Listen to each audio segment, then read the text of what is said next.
of our youth, the excitement of new discoveries, and the wonderful memories of days gone by.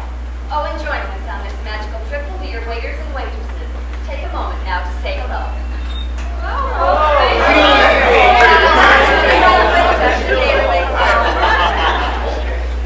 Come, let's hurry now to the turn of the century when the melodrama took to the stage. There she sits!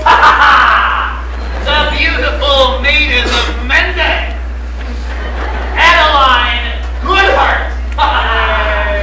For years, her father has been in my debt, paying on the first of each month for this ramshackle hovel they call home. Radius! Darkly! You are a day early to collect your rent. Yes, my dear Adeline. I wish to save you the arduous trip. Besides, I wanted to call upon your beloved father, who I understand is ailing. He is sick of heart. It is your scheming and trickery that has put him in such a state. For years you have stopped him at every turn, and he has fought you well. But now he is disheartened and cannot go on. Alas, my heart bleeds. But no matter. Tomorrow the rent is due. You fiend! Have you no compassion? My father lays ill, and you know I cannot pay the rent. Is there no power on earth to stay your purpose? But I am the compassionate man. Your father can continue to live out his days here because I will forego the rent due me. If you will consent to become my wife. Don't do it! And then I shall take you away from all of this. Never! My heart belongs to Lance Purdy. I'd rather die than alone with the likes of you. Get out, you cad! This is still our home until tomorrow, and I will find a way. I must find a way to foil your dastardly plan. My darling Adeline is in trouble, and I must save her from the clutches of that evildoer, Raven Tartley. Alas, though, I am but a poor stable boy. All that I had of value was my trusty horse, Mabel. It sickens me to have no part with her. The money she brought me at the auction will free my love. This will forever pay off the debt on his arm. Curses! Foiled again! But the debt is to be paid by this meddling sop of a stable boy. Look at them, making goo-goo eyes at each other. Oh, sickening! But you have not yet seen the last of Craven Dartley, or I shall return to Menden next February. I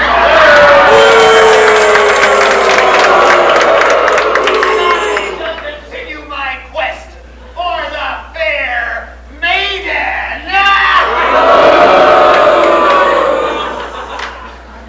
Oh, my darling Lance, you have rescued me from a fate worse than death. The debt to Darkly has been satisfied.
wheel shape. Whoa,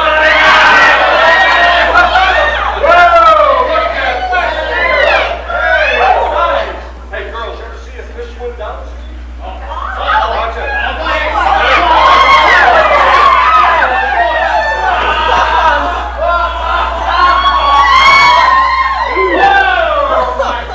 Holy mackerel, every Jackson! Hey, you think that's something? Listen to this. Collegiate, collegiate, yes we are collegiate. Nothing intermediate. No man, trousers, baggy, and our clothes are raggy, but we're rough and ready. Yeah. Hey, hot dog! Garters are the things we never wear. And we haven't any use for red hot flannels.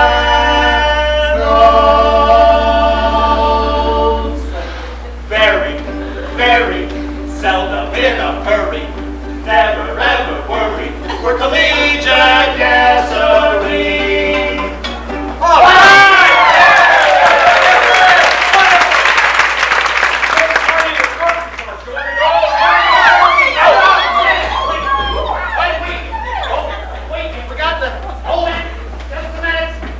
Hey, wait a minute! May I ask you some questions about a poll I'm conducting? I'm kind of in a hurry, but all right. Okay. They say that Lindbergh will fly the Atlantic. Do you think that's possible? Gosh. Well, I don't know. Well, how about this new trend, installment buying? You know, enjoy while you pay. Do you think that'll really catch on? Hey, I don't think so. I see. America is supposed to be going through its greatest, gaudiest spree in history. What are your feelings on this? Well, it's really kind of hard to say. Sir, just to satisfy my curiosity, what is it that you're studying to be in college? A weatherman! One final question, sir. Yes? What do you think of the screen idol, Rudolph Valentino?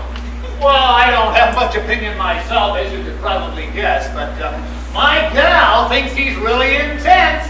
Get it? Intense?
roam the country searching work.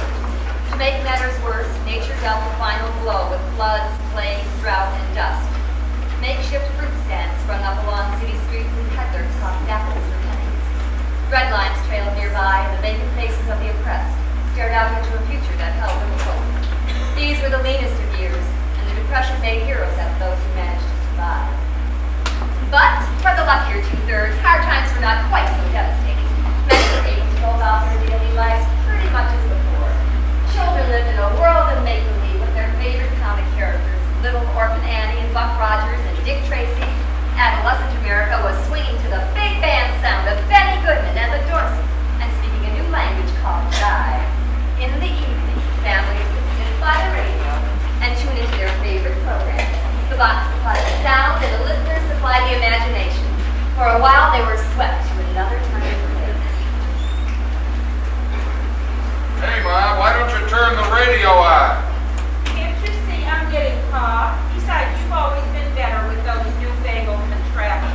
You're right, Ma. Let's see what I can pick up. Last night we got Fibber McGee and Holly. Maybe we can get George Burns and Gracie Allen.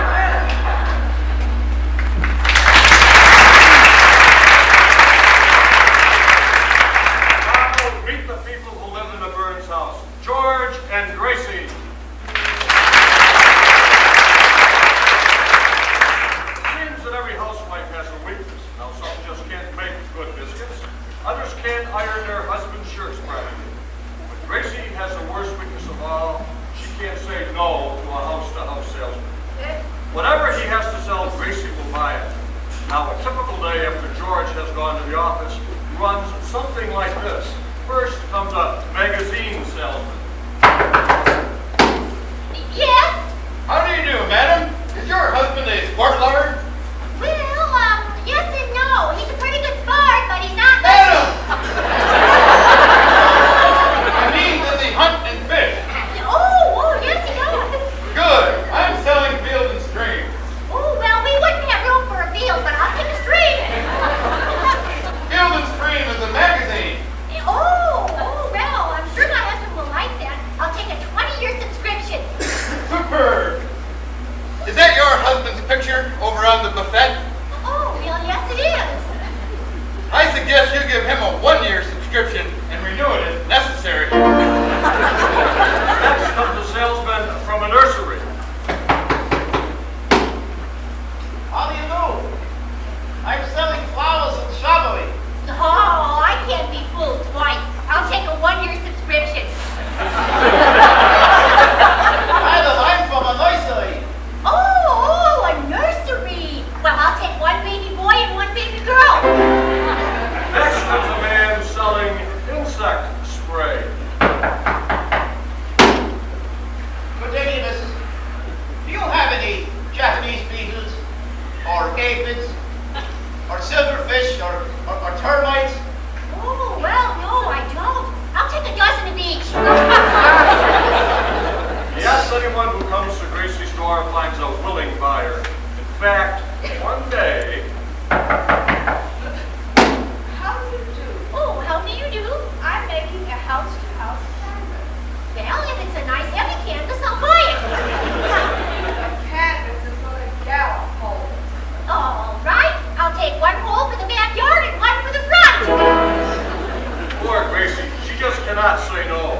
George has tried his best to correct her weakness. Gracie, I want you to learn how to say no to salesmen. Whatever they say, you answer, no. All right, dear. Let me hear you say it. No. Try it again. No. Now, the next time a salesman comes to the door, that's the only word I want you to speak. No. Right.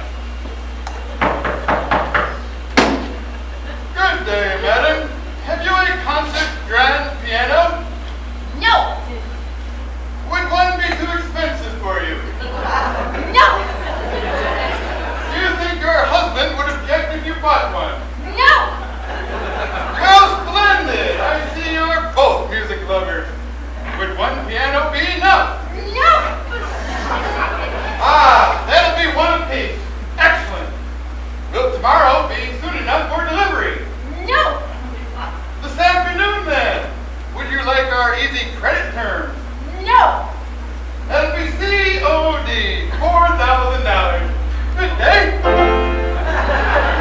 Luckily, George was able to cancel the piano order. Now, before we begin the next act of our show, the door-to-door salesman, pause for this break.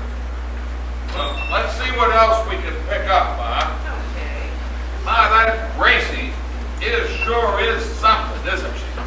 Well, she sure gave me a few good ideas. Better not talk that away around here. Hey,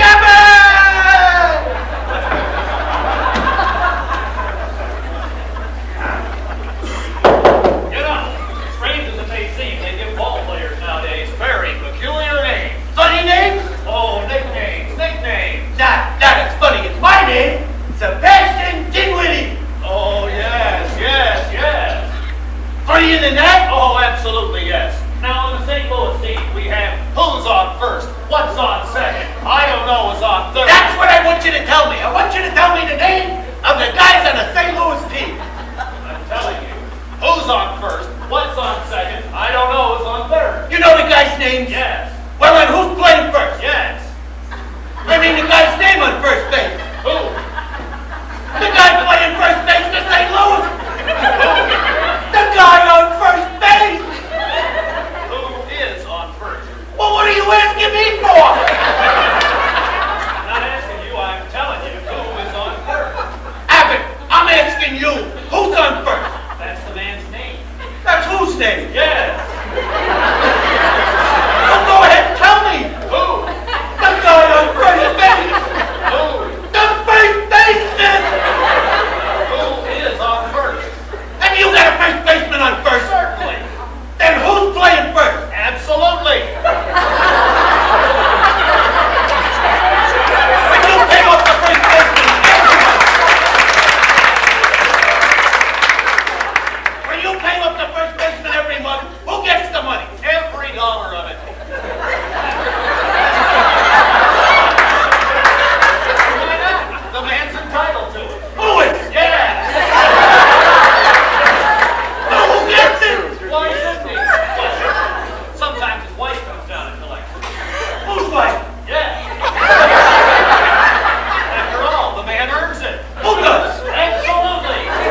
came up and he was gone with the draft. He's in the army now, I'll go and rush him. He's the boogie woogie bugle boy of Company B. They made him play the bugle for his Uncle Sam. They really brought him down because he couldn't jail the gap. Seemed to understand. Because the next day the cat went out and drafted a bed. And now the company jumps when he plays reveille. He's the boogie woogie bugle boy of Company B. A two-liata two. He blows it into the bar. In boogie rhythm, he can't blow a note unless the basic guitar is playing with him. He makes the company jump when he plays reveille. He's the boogie woogie bugle boy of Company B.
Circles in the sky, we go even on to the land, and the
met those bickering honeymooners, Ralph and Alice. It was on that magic one eye that we got our first glimpse of that swivel-hipped heartthrob Alice. And who could forget running home after school to catch American dancing? Hey, this TV thing is catching on. Here, are you listening? After 15 years of marriage, that's all I ever do is listen. Why don't you turn on the TV, honey? Well, I have a problem with my knitting here. Why don't you turn it on? Besides, you're better with that gadget than I am.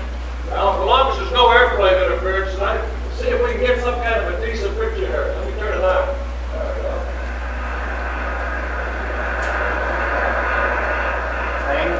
Thank you. And now to begin our really big show, a special treat for the youngsters, Mr. Elvis Presley.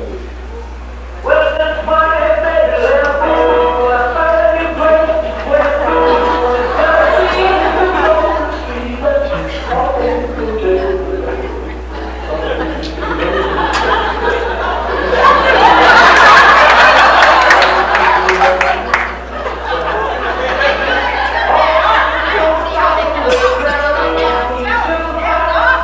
Let me check the channel. I wouldn't worry about Elvis Presley, just a passing fad anyway. Rock and roll.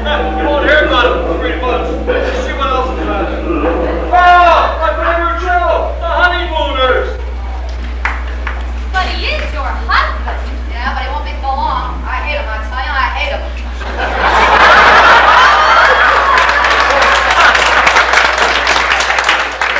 But you loved him once. Yeah, but what did I know about love? I was just a young kid full of romantic ideas. So he comes along and feeds me all this stuff about spend the rest of your life living like a queen, and I believed him. You have no idea what it's been like living with a man like that all these years. Why, every time he kisses me, I get violently sick inside.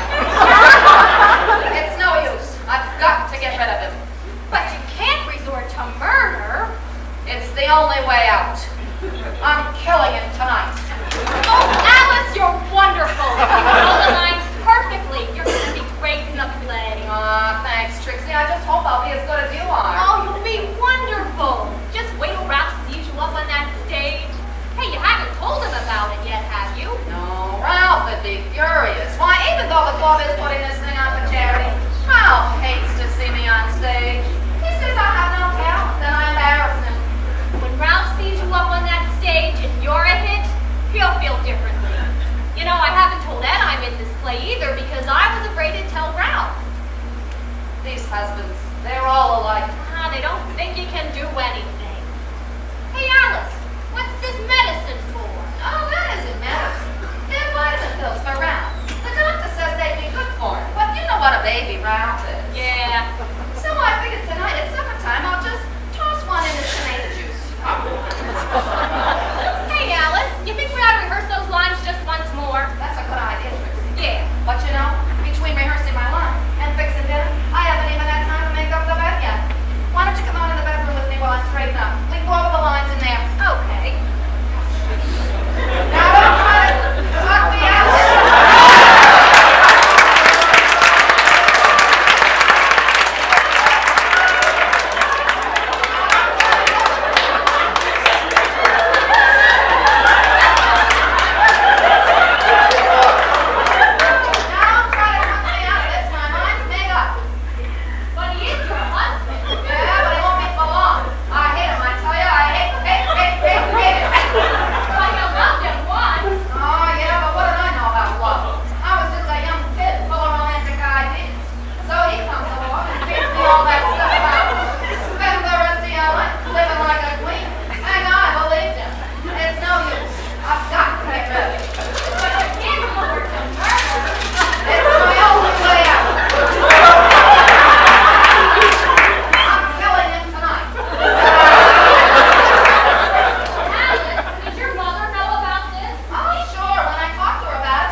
just said.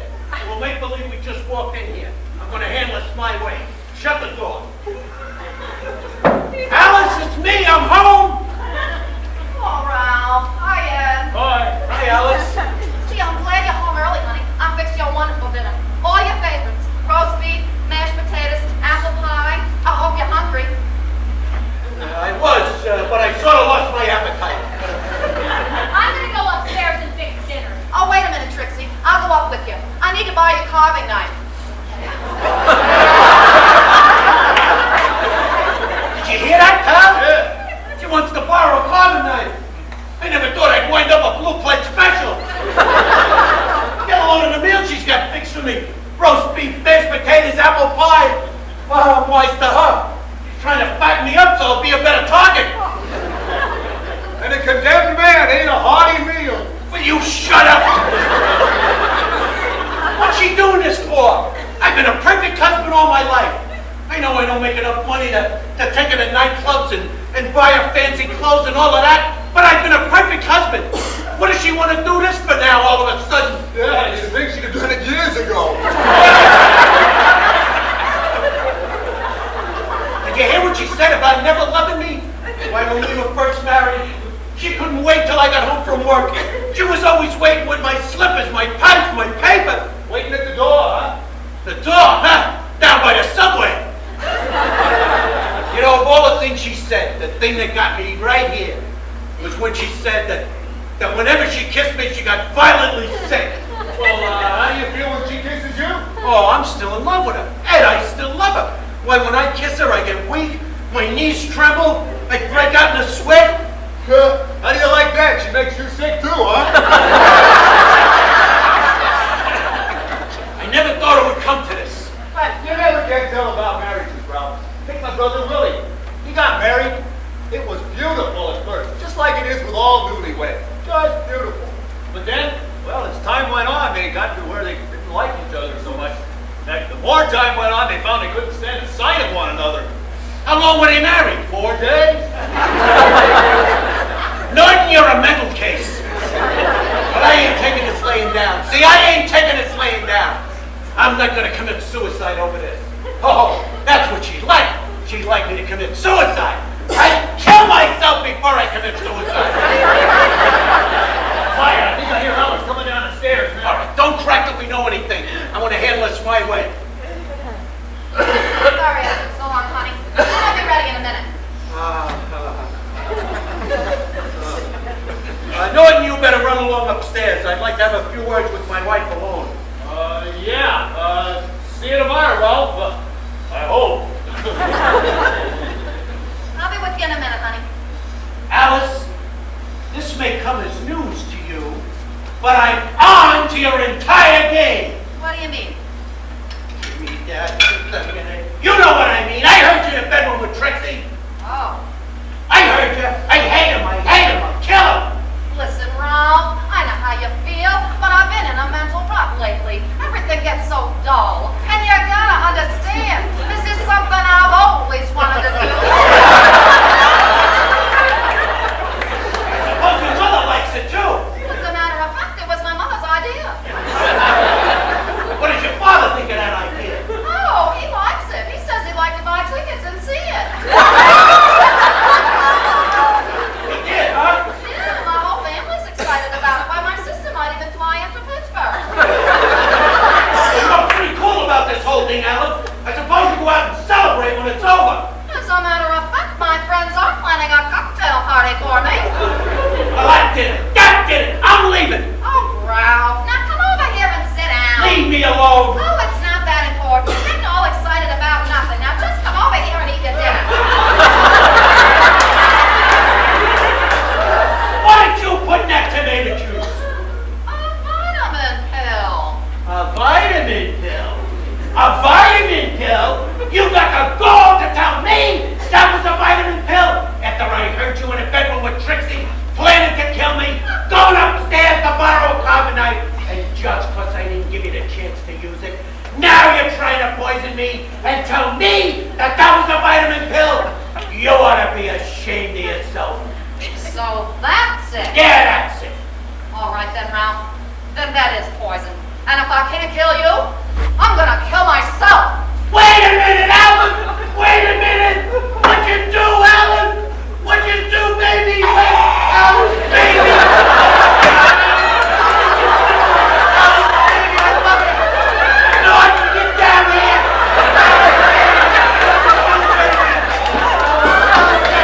Norton, where are you? Oh, hey, she couldn't kill me. She took poison. Here, rub her hand. I'll get the first aid book. Where's the first? There it is. Oh. Here, Norton. I'm too nervous. You look up poison. Alice, baby, you mean everything in the world to me. Alice, oh, come on, baby, I love you. Hey, I got your cardboard. Never mind. Alice, baby, I love you. Come on, Alice. Snap out of it. Poison. Drink the whites of 2 eggs with a mixture of vinegar and milk. Mixture of vinegar and milk. She's getting hysterical, Martin. She's going nuts. Oh, Ralph. Take it easy, baby. Of course I'm hysterical. I wasn't trying to kill you. What you heard was Trixie and me rehearsing lines for a play our club is putting on.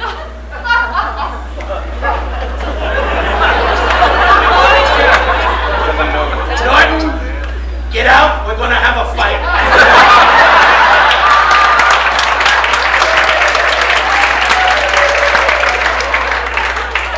Alice, for the first time since I've been married to you, I'm going to beat you up. Oh, no, you're not, Ralph. Oh, no. No, you're not. Because you love me.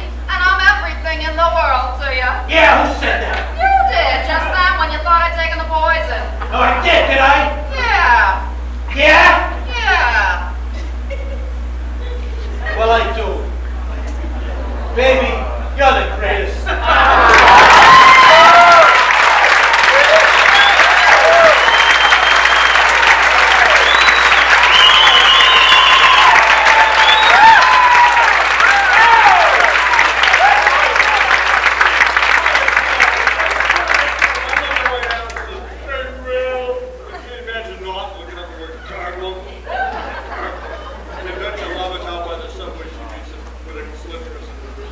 Well,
regulations.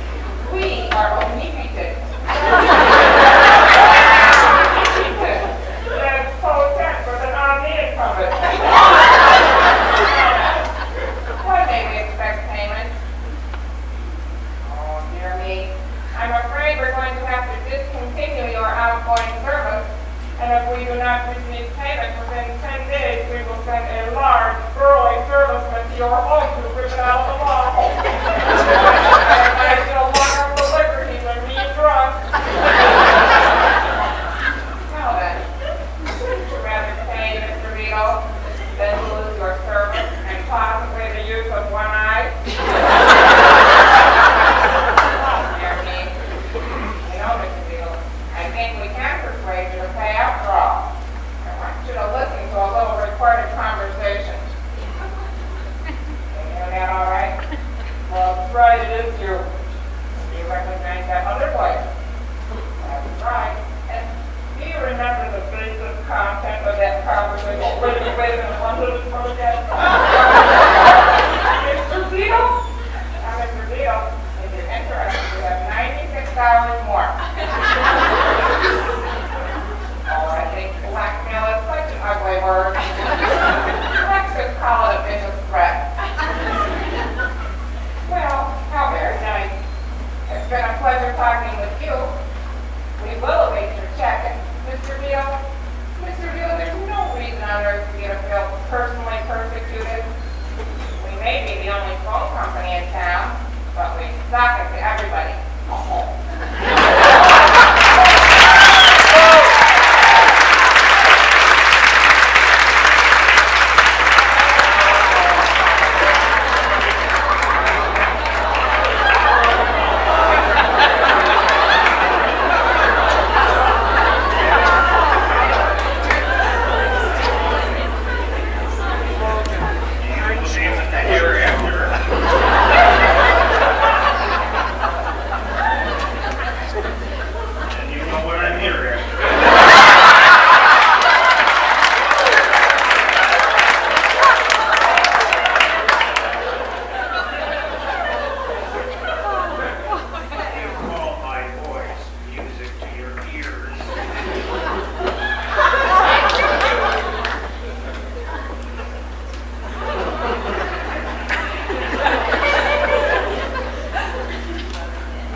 First, they both built an awful lot.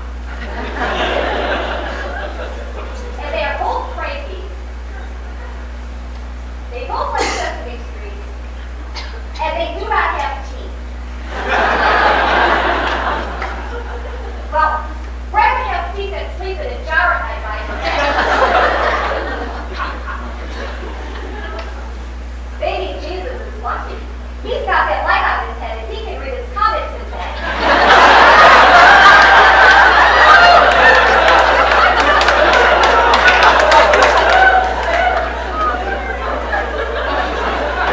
I want to tell you this cutest poem. When he held me in his arms, what could I do but linger? I ran my fingers through his hair, and the cootie bit my finger.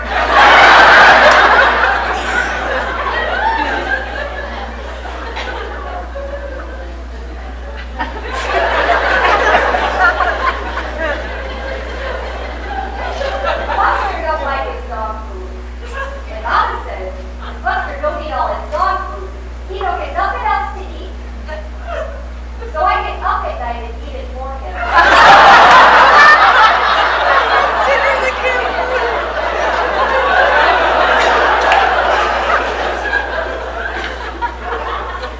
My crush says that I talk too much and I make up things. I do not make up things. That is lies, and lies are not true. But the truth can be made up if you know how. And that's the truth.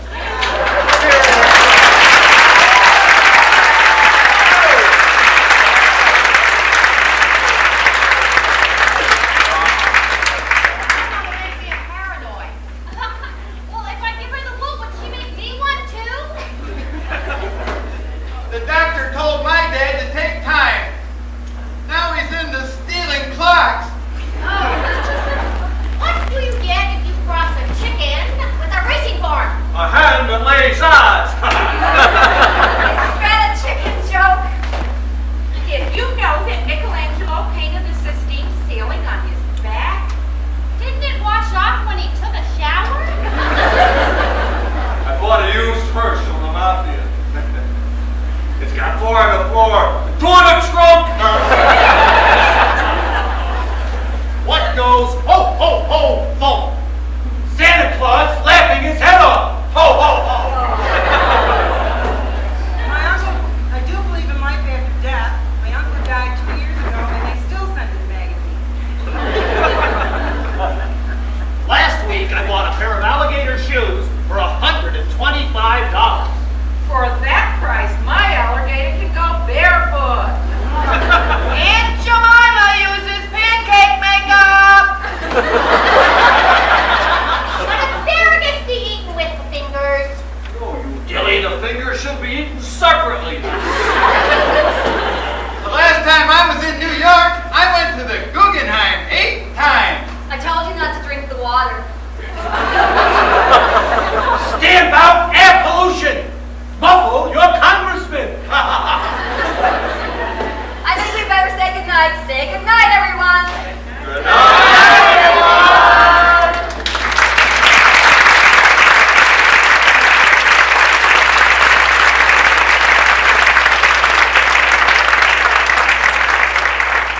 Although the 60s was a chaotic decade, we did find ourselves taking a quiet look within.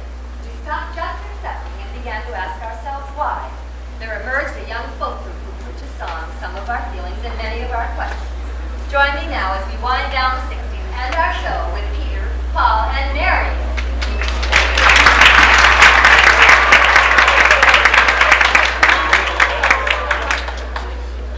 This song asks 3 questions. When we sing the song, we ask ourselves the questions, and we ask you to do the same.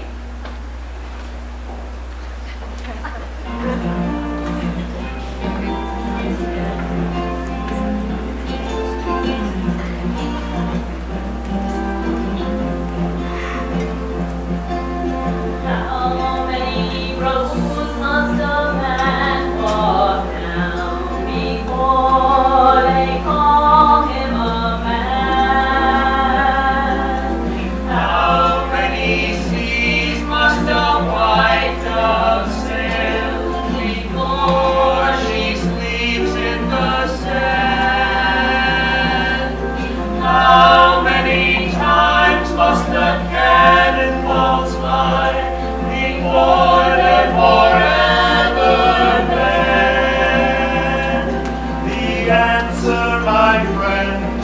is blowing in the wind. The answer is blowing in the wind.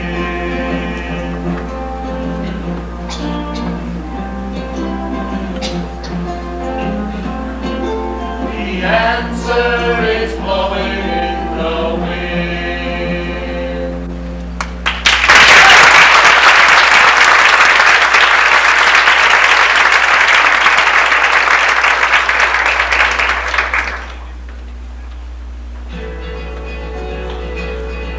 This land is your land, this land is my land, from California to the New York Island, from the Redwood Forest to the Sweet Water. This land was made for you and me. I live and tremble and love my footsteps to the sparkling sand lower and the desert, and all around me a voice was singing. This land was made for you and me. This land is your land, this land is my land, from California to the New York Island, from the Redwood Forest to the Gulf Stream waters. This land was made for you and me. As I was going down the highway, I saw all green, and this highway I saw below me the golden valley. This land was made for you and me. This land is your land, this land is my land, from California to the New York Island, from the Redwood Forest to the Gulf Stream waters. This land was made for you and me. And I was falling, and we kept waiting, and I felt rolling, and the ball was lifting, a voice was singing. This land was made for you and me. This land is your land, this land is my land, from California to the New York Island, from the Redwood Forest to the Gulf Stream waters. This land was made for you and me. This land was made for you and me.